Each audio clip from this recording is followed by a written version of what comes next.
these are the 5 things that I learned from the week 1 of the Premier League. My number 1 is Chelsea will still remain like last season. I mean, last season you saw it, they did not start well until the end of the season. Why? Because they're trying to get to know each other. They're trying to understand the cohesion. They're trying to understand the chemistry. And I think it's the same thing that will happen, to be candid. I don't see how Chelsea won't just come together so fast. It's going to take time, but you can see that nothing will make sense. You understand? Because they get exciting players. You understand? They have the light of Gustavo, Pedro, Kopama. I mean, these are players where if they get to understand each other very well, Chelsea are going to have an amazing season. But I don't think it's going to be first half good season. I think Chelsea are going to have a second half good season. I don't think the first half is going to make sense. I think it's going to be just like last season. But if you look at that team, I'm absolutely very, very sure that top 4 is going to show for them. But I mean, top 5 is going to show for them, but winning the Premier League is far away from this team that I just watched against Crystal Palace. Man, don't take anything away from Crystal Palace. So Crystal Palace are such a very, very good team. You understand? But they get some glimpse of performance where you go see from team. You go know, say, man, Premier League. If guys don't take good, they go to contend for the Premier League. But with the way I saw them this weekend, I don't think they're going to be contending for Premier League, but top 5 is absolutely very sure for them. They're going to start this season slow. I predicted that even in my first video, you understand, that I don't think they have that chemistry, they have that cohesion now, but they're going to have it when the likes of them, Kupama, Pedro,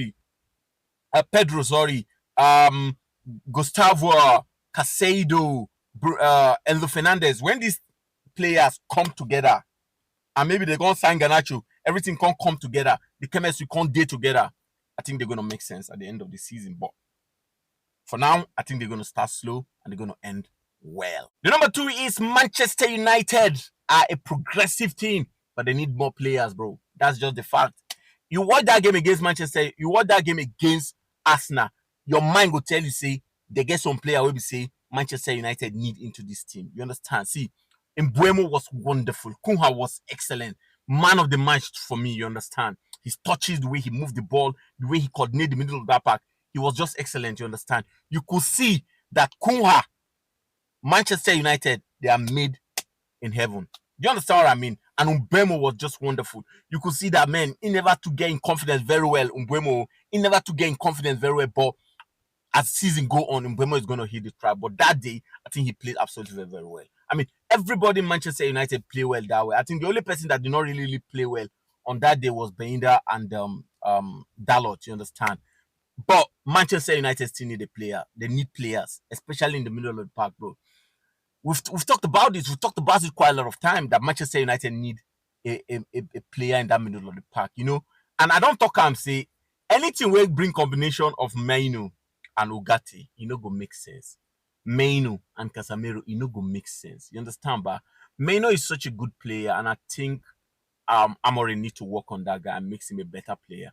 But I think Manchester United need to sign a CM that knows how to hold ball, that can defend absolutely well, that doesn't get tired easily. Because I think the biggest problem now is the idea that Ugarte doesn't get tired, but the football IQ no just did there. That's just the fact.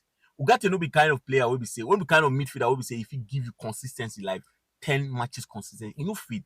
If he play one game now, you'll be like, more Ugarte in a world class. Next game you go play, you know, go to show himself. You understand? Casemiro, of course, he don't they old. Mino, I feel like still need a lot to do when it comes to speed, when it comes to coordination in the middle of the park. But when it comes to carrying the ball, you know, you can see that there is a talent in that place. But unfortunately, I think Manchester United need person like Baleba. They need person like Casado. They need person like who again? They just need a midfielder that can carry ball, hold ball, defend well, run back and forth. Do you understand? That's what they need. And number 2, they need a goalkeeper. See, Onana to me, I don't think he's going to fit into this Manchester United team. You understand? The second keeper, Beinda, nothing there for him. You understand? Beinda are the only goalkeeper in the world where you go bench the main goalkeeper, thinking that he's going to take his opportunity, but unfortunately, go still flop. You understand? I vividly remember, I think it was in the FA Cup or Carabao Cup against Tottenham. Onana wasn't around. They used Beinda. Perform. The same mistake he made against Arsenal, he made that mistake. You understand? And Manchester United lost that game. So you could see that he's not ready to take the opportunity. Onana too, I don't know what's happening to him. So if Manchester United in any way sign the likes of Donnarumma or even Martinez into this present Manchester United team, I can be telling you that Manchester United is 100% sure top four is sure for them. You get it? Just a goalkeeper. I'm not even talking about a central midfielder. Because one of those things that made Manchester United to lose that game that against Arsenal is the idea that they don't have a good goalkeeper. If Raya was to be in Manchester United goalkeeping position, Manchester United no go lose that game. Do you understand what I mean? So Manchester United, they are a progressive team. You could see the energy in them now. I've never seen them so intense. The way they play, they match Arsenal energy to energy on that particular day. I've never seen them in a very, very long time that way. So I think they have that number. They need one or two player just to fix this Manchester United team. Yeah. On my number 3 is Crystal Palace. It's going to be the hospital of Premier League. See, Crystal Palace na team where we say we they underrate. Do you understand what I mean? I mean, for you to have the likes of them Easy, Sir, Mateta, Henderson, Adams Moore, Gui in this team, these are players who we say normally for that team, I swear they go start. Do you understand what I mean? So this Crystal Palace team, I'm bringing in their coach. It's just outstanding. And you watch the way they played against Chelsea, you'll be like, okay, this is a proper Premier League team. This is a team that can still go on next season. If care is not taken, they'll go to Europa League or even Conference League. I see that. I don't see anything where we drop them from top 6, top 7. Crystal Palace go make top 6, top 7 with the way we are the season. The only way where Crystal Palace no go make top 6, top 7 is the idea that okay, Eze leave and Gui leave, because these are two outstanding, astonishing players where they contribute immensely to this Crystal Palace team. So I think if Crystal Palace do not sell these two players, I think Crystal Palace are going to make they're going to make top 6. See, they are the surprise of the season. They will be the surprise of the season. Crystal Palace, with that performance against Chelsea, with that performance against Liverpool, with them winning the FA Cup, I think they are ready to conquer Premier League. Not winning the Premier League, of course, but at least top 6, top 7, yeah. On my number 4, it's Man City are gathering the Avengers again, bro. I can't remember the last time I see Man City this comfortable. I tell you, I think the last time I see them this comfortable was that 2007, 2019, 2020, 2018, 2019, 2000. That team, you understand, when you have the likes of them, David Silva, you have Aguero, you have Fernandinho, you have Sterling. You get it? Like, you look at that forward, you know, Simon, if Man City catch you today, you must collect 4. That is what's happening now. Because I look at this Man City team that just played against Wolves and they won Wolves 4-0. I know you people will just say it's Wolves. Of course, it's just Wolves.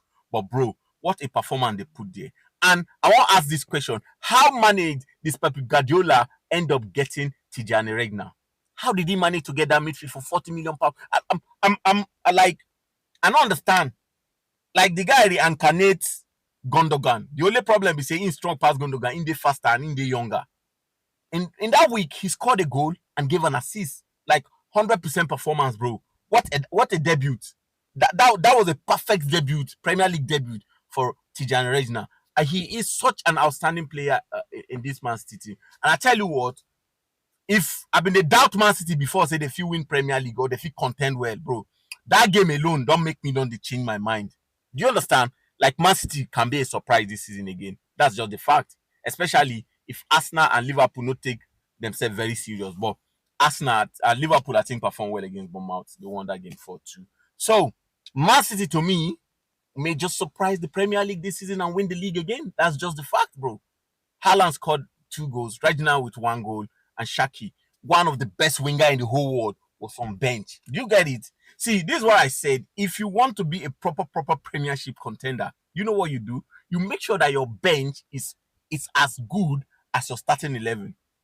Your bench will be so good that when they move to a top 3, top 4 team, they will be starting.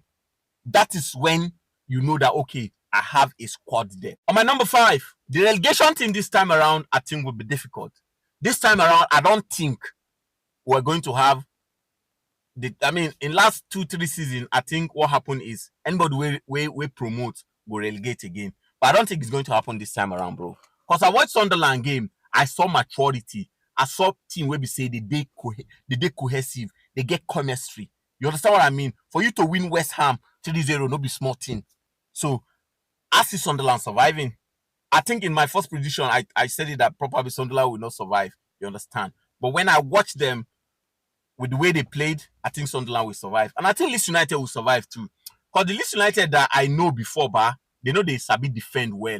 But the Leeds United I watched against Everton, they defended well and they attacked very well. And they won that game 1-0. The only team I feel they think like, say, they go back now, Burnley. Do you get it? And I think 2 Premier League team may likely join them this time around. Do you know who that team is? I swear, number 1 team within my mind are Brentford. See, for Brentford to lose the likes of Mbuemo, to lose their goalkeeper and another one of outstanding player again, to lose these 3 players, I think Brentford may likely relegate to this season. To be candid, the next team that I think may likely relegate to, I think, is Wolf. If you look at Wolf too, they carry their best player. 2 of their best players come off from Wolf. So I think it's going to happen. I think they're gonna relegate. So for me, I think the relegation team this season may likely be, maybe next week I will change my mind again, but I think it's going to be Burnley, Wolf, and Brentford. Yeah, I think Leeds United and Sunderland are going to survive. To be candid, yeah, these are the 5 things that I learned from the first week of week 1 of the Premier League. What did you learn? Just let me know. Let me know which one I'm missing. Subscribe, like, and on notification button and comment. I beg. Thank you. God bless you. We're on 4,000 now. We try to reach 5,000. You understand? And without you, we don't feel reach that 5,000.